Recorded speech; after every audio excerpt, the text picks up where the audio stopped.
Bihar board matric परीक्षा जो होने वाला है उसके लिए हम सिलेक्टेड और बहुत ही इंपॉर्टेंट बहुत महत्वपूर्ण क्वेश्चन का सीरीज चला रहे हैं, जो कि पार्ट 1 से लेके 5 तक हम ऑलरेडी कवर कर चुके हैं और ये जो है हमारा पार्ट 6 है। तो चलिए हम स्टार्ट करते हैं पार्ट 6 का फर्स्ट क्वेश्चन के साथ, ठीक है। और जो स्टूडेंट्स मेरे चैनल पर फर्स्ट टाइम होंगे वो मेरे चैनल को सब्सक्राइब कर सकते हैं, क्योंकि हम बहुत ही इंपॉर्टेंट सेलेक्टेड क्वेश्चन चला रहे हैं। कंटिन्यू देखिए, आप इसे रिवाइज भी कीजिए, दोबारा देखिए, सेकेंड टाइम थर्ड टाइम तो वीडियो को फास्ट कर लीजिए और वीडियो का पूरा देखिए, क्योंकि वीडियो देखिएगा आप पूरा तो आपको बहुत ही ज़्यादा बेनिफिट करने वाला है। क्योंकि स्टार्टिंग में हो सकता है कुछ आपको क्वेश्चन आज पसंद ना आए, लेकिन पूरा मुझे उम्मीद है आप जैसे जैसे ऊपर जाएंगे, मतलब वीडियो के अंतिम पार्ट में आप पहुँचने जाएंगे, उतना ही आपको अच्छे और बेहतरीन क्वेश्चन देखने को मिलेगा, जो कि बहुत ही रिलेवेंट क्वेश्चन है एग्जाम परस्पेक्टिव से। तो चलिए हम स्टार्ट करते हैं, और सारा ही इंपॉर्टेंट क्वेश्चन है। तो चलिए हम स्टार्ट करते हैं फर्स्ट क्वेश्चन के साथ।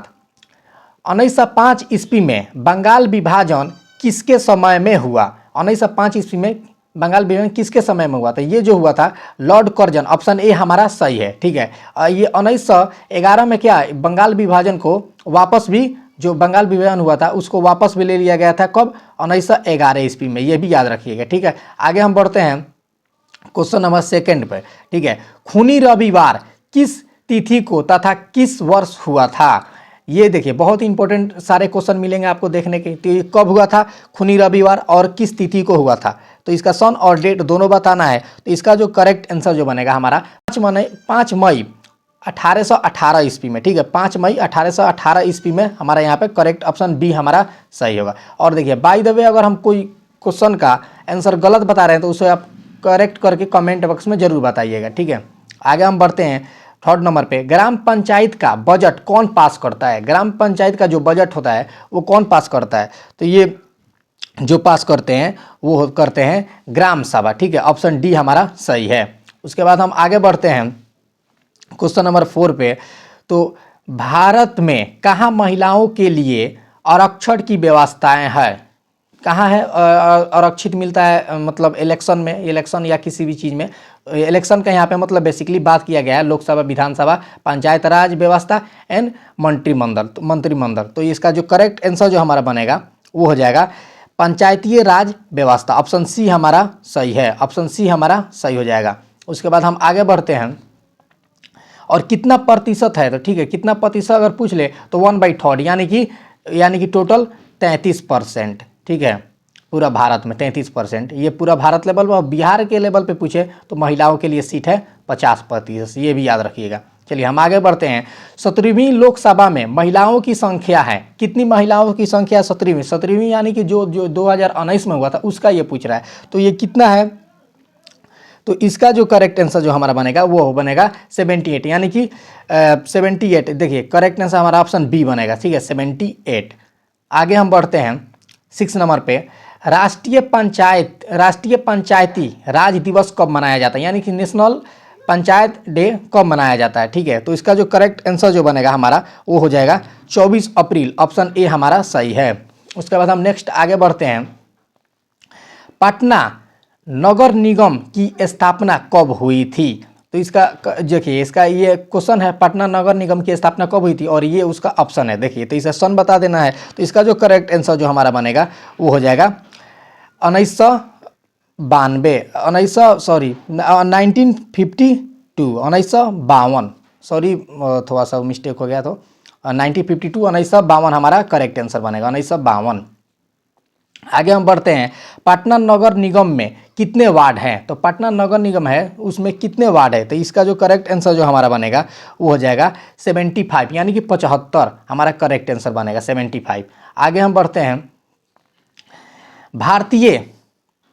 भारतीय संविधान के अनुसार अनुसूची में भाषाओं को रखा गया, मतलब किस अनुसूची में भाषा, मतलब किस शेड्यूल्ड में? देखिए भारतीय संविधान के किस अनुसूची में भाषाओं को रखा गया है, और टोटल कितना भाषाएं हैं? तो वो जो है 22 टोटल भाषाएं हैं जो रखा गया। और किस शेड्यूल यानी कि किस अनुसूची में रखा गया? तो वो रखा गया है 8वीं, ऑप्शन डी हमारा करेक्ट है। आगे हम बढ़ते हैं।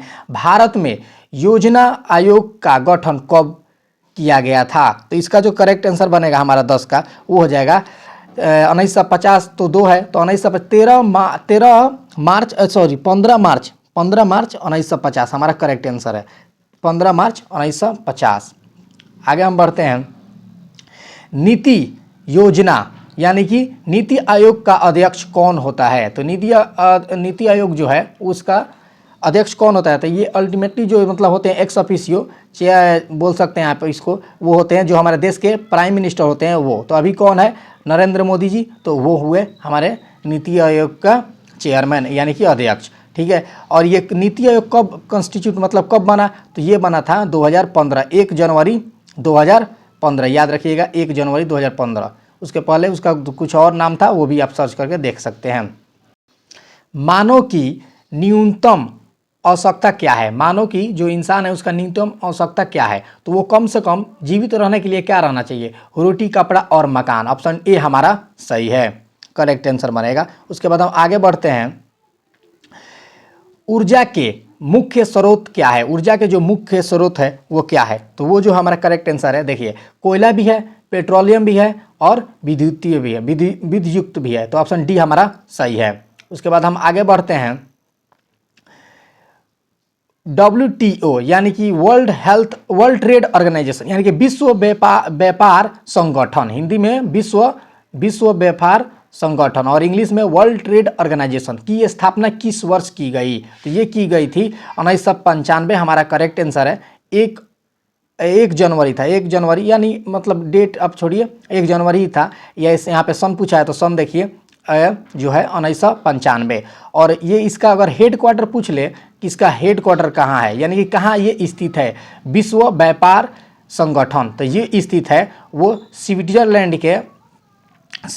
में स्थित है। उसका स्विट्जरलैंड का जो कैपिटल है वहीं पे ये स्थित है, ठीक है। उसके बाद हम आगे बढ़ते हैं, ईस्ट इंडिया कंपनी अफीम किस देश में भेजती थी? जो ईस्ट इंडियन कंपनी थी वो अफीम बनाकर किस देश में भेजती थी? तो ये जो भेजती थी वो चाइना भेजती थी यानी कि चीन। ऑप्शन डी हमारा सही है। आगे हम बढ़ते हैं 16 नंबर पे, आलू अकाल किस देश में हुआ था? आलू का अकाल किस देश में हुआ था? तो ये जो हुआ था ये आयरलैंड में हुआ था, ठीक है। तो यहाँ पे हमारा करेक्ट आंसर ऑप्शन बी बन जाएगा, आयरलैंड।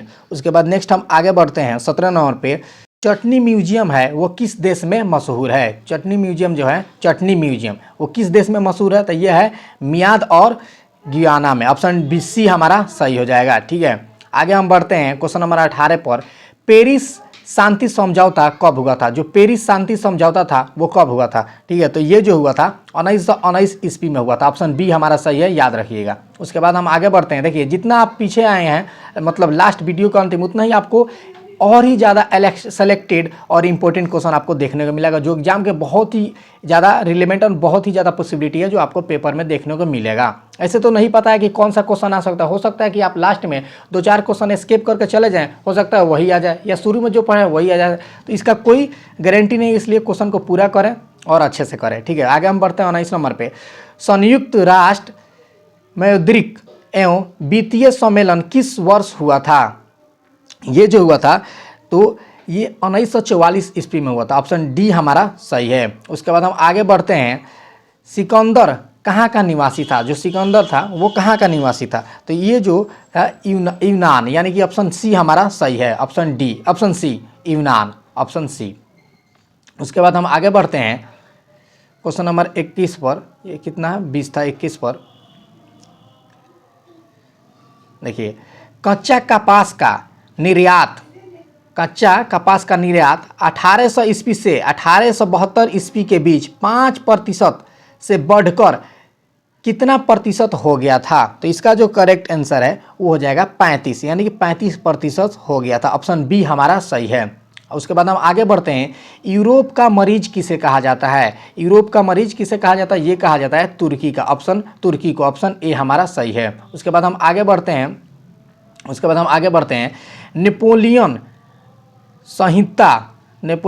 संहिता किस वर्ष लागू की गई? तो ये जो की गई थी ये हमारा 1804 ईस्वी में की गई थी। ऑप्शन डी हमारा सही है। उसके बाद हम आगे बढ़ते हैं, मेटरनिक कौन था? मेटरनिक जो थे वो कौन था? तो ये जो था हमको बता दें, ऑस्ट्रेलिया का चांसलर था, ठीक है, ऑस्ट्रेलिया के चांसलर। ऑप्शन ए हमारा सही है। उसके बाद हम आगे बढ़ते हैं, सीडोन का युद्ध किसके बीच हुआ था, ठीक है, सीडोन का युद्ध किसके बीच हुआ था, तो ये जो हुआ था ये पारसा और पारसा, इसका जो करेक्ट आंसर है पारसा नहीं, पारसा, हाँ पारसा और फ्रांस के बीच हुआ था, ठीक है, पारसा और फ्रांस के बीच, याद रखिएगा सीडोन का युद्ध पारसा और फ्रांस के बीच। अगर ये भी पूछा जा सकता है कि कब हुआ था, किस वर्ष हुआ था, तो ये याद रखिएगा 1870 ईस्वी में हुआ था, ठीक है। तो इसी के साथ हमारा जो पार्ट 6 था वो भी कंप्लीट हुआ, और आई होप आप लोग को ये वीडियो से काफ़ी बेनिफिट मिलेगा, और कंटिन्यू बने और अच्छे से करें, रिवाइज भी करें, और बुक्स को भी अच्छे से पढ़ें लाइन बाय लाइन, क्योंकि आपको सब्जेक्टिव ऑब्जेक्टिव दोनों आने वाला है, और सब्जेक्टिव ऐसा क्वेश्चन है जो आपको 1 नंबर भी आपको कोई नहीं काट सकता है, जितना आप बनाएंगे उतना आपको मिल जाएगा। तो चलिए हम मिलते हैं पार्ट 7 के साथ।